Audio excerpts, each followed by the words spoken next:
What's up, y'all? So I just wanted to come to y'all and at the Tesla dealership, as I told you guys, I remember you. giving up the Bentley Wrong one. You don't remember me. for the Tesla. He knows because I was looking ahead. Anyways, man, I just wanted to double down on the financial literacy component, um, being responsible, making sure that every time you spend a dollar, it has the ability to make two. And so you guys can see. But I'm buying the Model X, if you guys can see it. But it's not in the office currently. But I'll definitely do a review on it for you guys later. But I also want to talk. I didn't get a chance to talk about this in the video. Let me go in the other room because my language might not be copacetic with some white people in here. I don't want to offend them, but I just want to be 100 with you guys, man.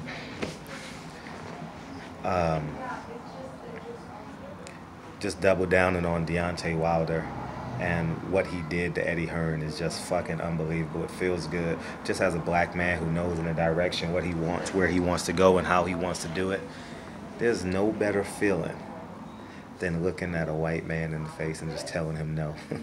You know what I mean? Like they already have a 20-meter head start. If we're running a 100-meter race, they already have a 20-meter head start. And it's just a beautiful thing when you can look them square in the eye and say, I'm doing it my way, you know? And we get so wrapped up, caught up in the inclusive American dream that we forget about ourselves. We forget that self-preservation is law of the land.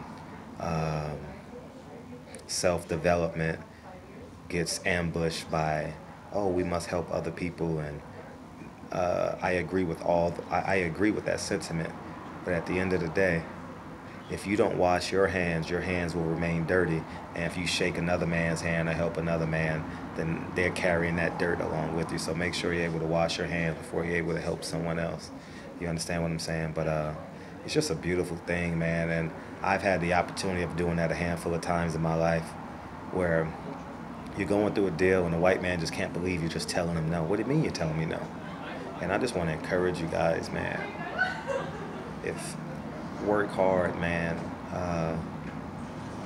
And the quickest way to save money is stop fucking eating bullshit. I mean, when I say the quickest, instantly. No more drive-thrus, no more Starbucks,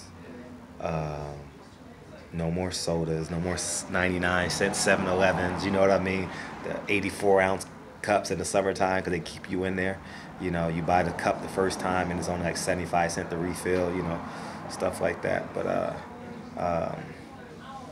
you know, I just want you guys just to fully understand that, and continuously bet on yourself, and don't be afraid to develop yourself, man.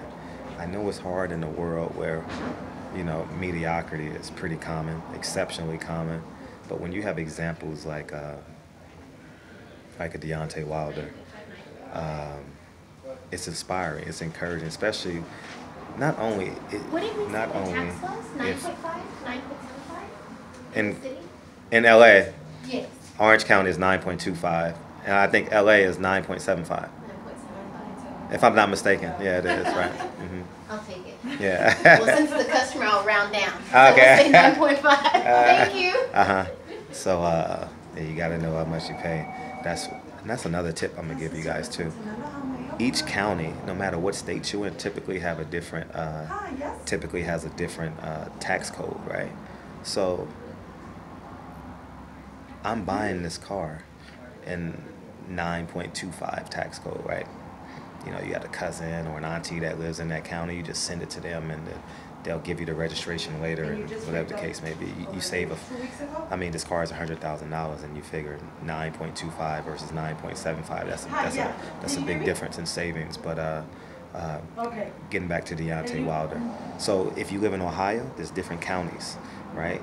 I saw it on a map on CNN when President Obama was running for president, right? That was the swing state, right? Different counties, right?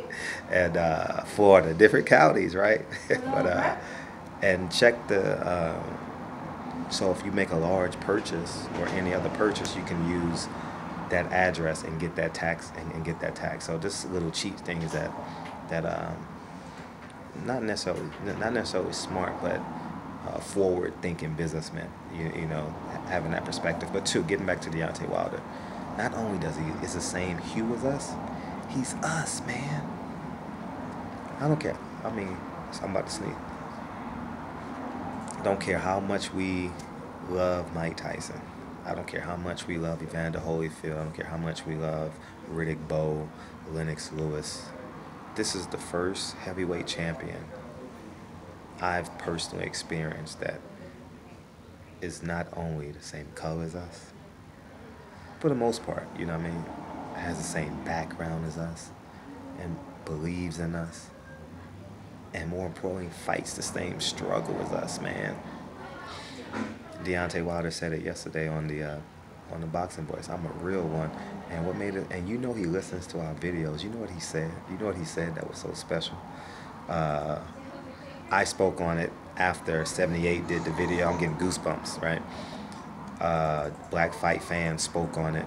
And I said, if Deontay Wilder was having a 1,000-man march, 10,000-man march, I would cover it as if it's a boxing match. And he doubled down and said, now I got people that fuck with me off the rip because I'm a real one. Don't you know he watches our videos, man? He watches our videos, man, and that's how cool he is. He is so in tune. He is such a people's champion. 78 said he's gonna call him immediately after the fight. So hold up, you know how hard it is to get an interview? And then you know how hard it is to get them after, immediate reaction after the fight? They with their friends, they with their family. I mean, it's damn near impossible. It's damn near, literally impossible. You understand what I'm saying? And then you got the issue with the time zones, and you know what I mean? Dude is just special, man. In terms of just being, even if you don't respect his stance, right? You can respect. If you can't respect him as a man, I have no respect for you. And I say that just from a pragmatic perspective, not because he's black. Like, okay, let's see if I could think of on the other side of the fence that may be Latino or maybe white. I can't think of one right now off the top of my head, but you gotta respect the person who fights for what they genuinely believe in. You may not agree with what they believe in, but you gotta respect it, man. Okay. And it's just a special feeling to know that he's us. You know, he has the same background as me, similar. You know what I mean? I would assume he grew up impoverished. You know what I mean? He was delivering beers to the same man. He worked for Pepsi or a beer company with the kegs or something like that. Worked at a fast food restaurant or something like that. So he's a hustler. He said he still knows the price of milk. You know, it's just a special feeling. But man, but getting back to, man, I want this video is gonna do a few thousand views, man, right? And I want everyone to and it is within all of you guys, right? Just use me if you ever get stuck, and I don't mean this from you guys know me by now. I don't mean this from a negative perspective or a selfish perspective. But if you ever have any doubt you can succeed, if Deontay Wilder isn't inspiration enough, and I mean this from the depths of my soul, just think that little nigga, that little dark-skinned nigga, Frederick, pulled his fucking pants up and found a way. Like, I hustled everything. The only thing I never did was push weight. That's the only thing. I sold everything else.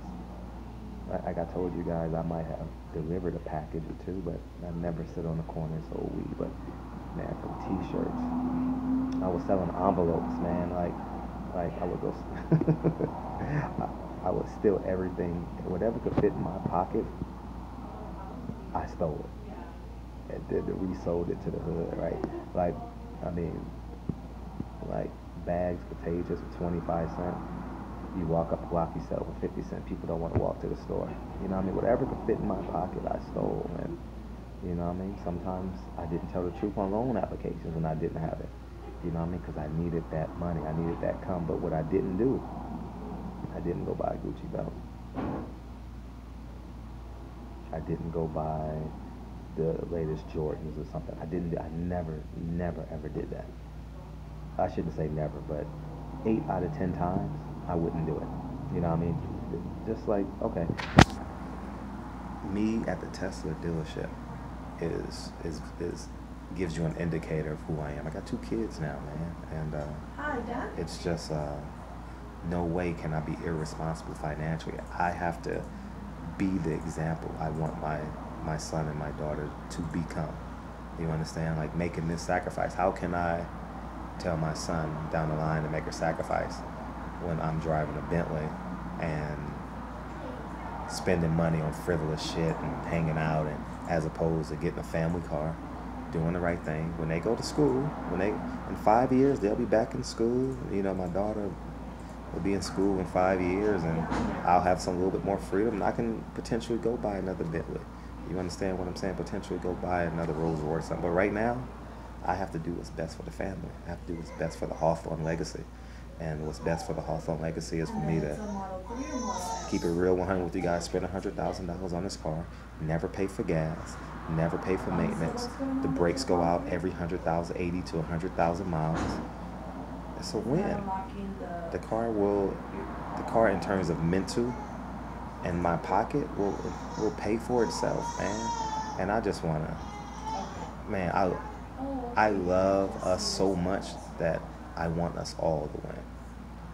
And I don't come from an egotistical standpoint. If I want to be ego, I would, give you guys a tour of my house every day, and drive around in my Bentley every day and pretend that I'm going somewhere that I'm not. And no, like I genuinely want all of us to win.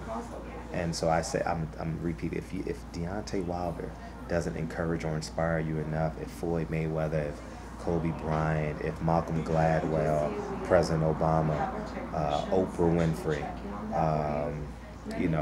Monique, whoever he or she is, you know what I mean? Because the one thing that I love being a black man in America, man. It's a lot of pain. Don't get me wrong. When Stephon Clark died, what's up, Lincoln? When Stephon Clark died, I did cry, and it hurts every time. So, Alton Sterling, that shit pierced my spirit yesterday or 2 days ago, and it didn't work out when the cop didn't get indicted. But we're about to head out, man. My son is ready. That's my son, and it's. Make the fucking sacrifice, guys. Make the sacrifice. Please. I got laid off as a teacher. My first teaching job, I was making $28,000 a year. When they laid me off, I was making a little over $50,000. And I was teacher of the year. I was not arguably, I was the best teacher in the school district. And they laid me off. And that's when I realized the American dream don't give a fuck about you. You're just a number. They can just recycle. They can just not recycle you, replace you. They just want your youth and your vitality. And once they have that, they'll just get rid of you. It was another guy or another young lady just graduated from college that probably took my job. You know what I mean? And unemployment checks. I'm just thinking about the sacrifice. I mean, I couldn't, dude. I had to eat. I'm gonna keep it real with you guys. I had to eat those Cuban style black beans that they have at Trader Joe's. I had to eat those every damn day. Every day. What's up, Lincoln? I had to eat those every day because I couldn't afford to eat out. Honestly, they were 79 cents. And I was training, had to transition to training full time, so I would just keep a can opener. I had a 1992 Toyota Previa, and I would keep the can opener in my car, and in between clients, I would scarf down room temperature, or car temperature beans, and then keep it going, honestly, and drink water. And I did that for about 2 or 3 years. I know if I could afford a 7-layer burrito, I was happy. You understand what I'm saying? So anyways, man, barbershop conversations, man. Feel free to hit the subscribe button. Yeah. He's like, I don't know. Do you want a coloring book? You want a color? No. All we'll need is just for you to sign, and then that's it. Wait here, Lincoln. Wait here. She's gonna come back with your coloring book. So anyways, barbershop conversations, man. Feel free to hit the subscribe button. Say bye. Okay. Say see you later. Down at Dry See you Clean. later. All right. Say barbershop Okay, conversations. Buttercup, Stacy, Daddy. A Feel- Buttercup, Daddy, Uncle. Talk to you guys soon, man. I appreciate you guys for real.